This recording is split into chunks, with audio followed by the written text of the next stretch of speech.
To create a Gmail account on your laptop, you can follow these steps.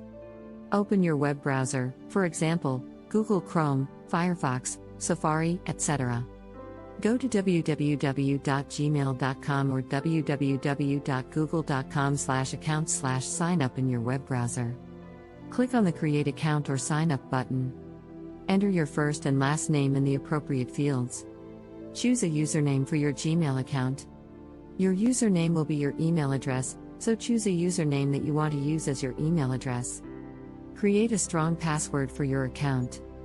Make sure to choose a password that is at least 8 characters long and includes a mix of letters, numbers, and symbols. Confirm your password by typing it again in the next field. Enter your birth date and gender in the appropriate fields. Enter your mobile phone number in the appropriate field. This is optional but recommended as it will help you recover your account if you forget your password. Enter an alternative email address in the appropriate field. This is also optional but recommended as it will help you recover your account if you forget your password. Complete the CAPTCHA, if prompted, to prove that you are not a robot. Click on the Next button. Review and accept Google's Terms of Service and Privacy Policy. Click on the Create Account button. Congratulations! You have now successfully created a Gmail account on your laptop. Regenerate response.